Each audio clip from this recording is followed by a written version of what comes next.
listeners, I am Liana with Wet Noses Pet Sitting, and I am here this week to talk about how do you know which pet you should adopt.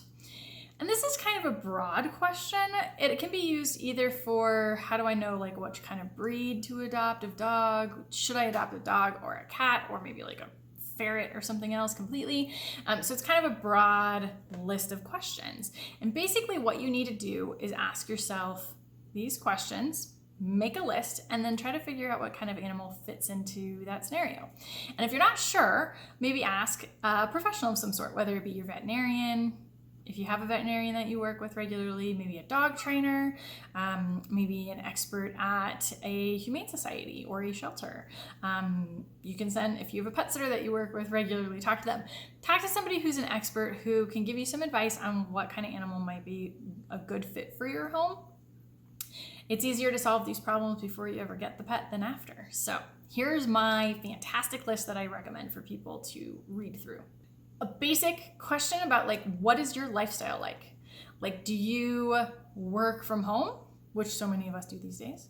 Do you work from an office? Do you work like 4 hours a day? Do you work 8 hours a day plus travel time? Because you know, that making it 9 or 10 hours. On the weekends, what do you like to do? Do you go out with friends every weekend? Do you go hiking and go someplace you could take a dog? Do you stay in and watch movies? Same thing with your evenings. So look at kind of what your schedule and overall routine looks like and think about how a pet could fit into that. Not necessarily how many hours could you spend with the pet, but also like, could they fit in there? You know, like if you do like to go hiking, do you normally go to places where dogs can go? And would you want to take a dog with you? That kind of thing. Because that will change your response to that question. What is your activity level like? So are you constantly on the go? Do you like to go and do things? Are you hiking and running and biking and everything? And how does an animal fit into that? Do you want to go out and hike and run and bike and then have somebody to snuggle up with at night, like a cat?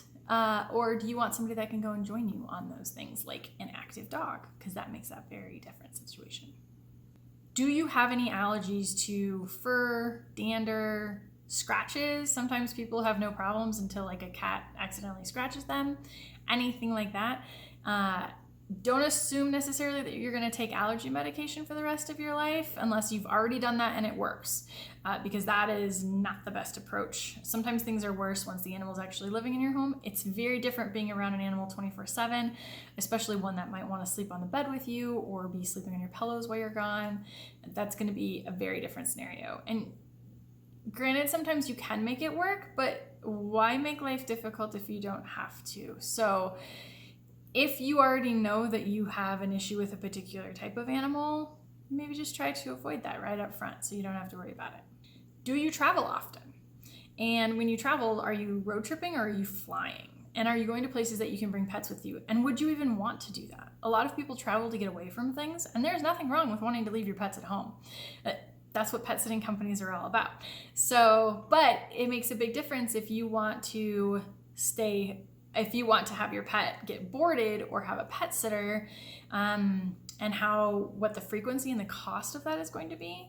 For some people, it can be cost prohibitive to need to board or a dog or get a pet sitter every time you are traveling, instead of maybe a cat that requires fewer visits or some other animal that can be easily watched. So definitely consider, and if you're going to be gone long periods, long trips too, that's a big thing. Some people travel a lot, and what is that actually going to functionally look like when you're out of town? All right, are you looking for a high maintenance or a low maintenance pet? This kind of sounds like a silly question, but the truth is I'm going to use myself as an example. I really like high maintenance pets. Maybe that's just because I'm an animal person, maybe not. I really like long-haired animals, and of my 4 furry pets, 3 of them have long hair and need to be brushed a couple times a week. So these are things. My dog is extremely high energy and likes a lot of attention. I really like pets that are involved in my life and doing things and are constantly there. I can tell you right now, I have 3 of my animals within direct eyesight, and my other one I'm sure is just around the corner, plus my fish and whatnot. So think about kind of how involved you want them to be. Do you want a pet that's going to go spend most of the day sleeping by itself? or is, you know, in a caged animal and is going to be in a cage unless you let them out for their time period of day for attention? Or do you want something that's going to be underfoot and tripping you all the time, which is fine. Some people love that. So really think about what you're going to want as far as levels of maintenance for your pet. How big or small would you like your pet to be? So I have no issue with people having dogs in apartments, but you do have to think about what kind of space that they take up. And are you going to be tripping over them constantly if you live in a 500 square foot place? And are you okay with that? If you're okay with it, then by all means.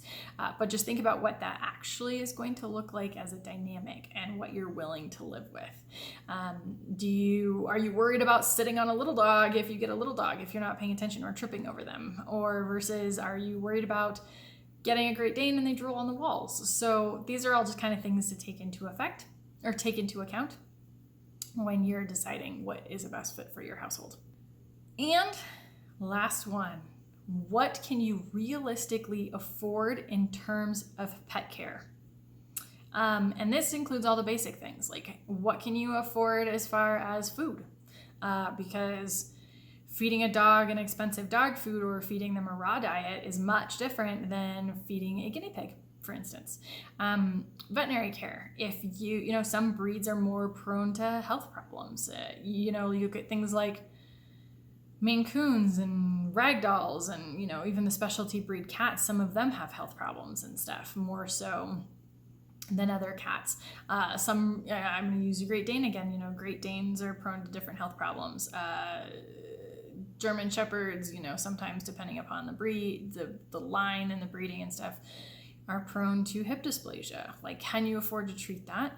What does that look like? And it might mean that you get a rescue dog that's already been screened for health problems, but those are all just things to take into account. And, you know, using something like a Great Dane as an example, their lifespan is much younger, so you're gonna run into health problems at a much younger age with something like a Great Dane than you would, say, something like a Labrador, who's gonna be another few years older before you really start running into health problems. So look at all of those.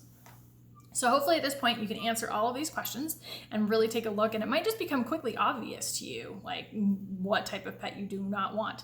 Maybe you do not want to have to pet a dog or brush a dog twice a week in order to make sure they're not full of mats. Or maybe you don't want to have to get up on snowy days and take your dog for a walk.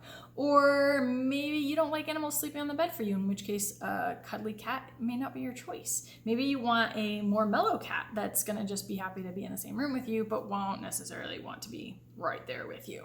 And you can screen for that when you're adopting an adult cat. So those are things all to think about. Maybe you decide you want ferrets that run around and entertain you and are basically like little comedians in little fuzzy bodies, little slinky bodies. I'm a huge fan of ferrets. So there is a match for everyone. There is a pet for everyone. And it is just a matter of figuring out what's the best fit for you. So think about that.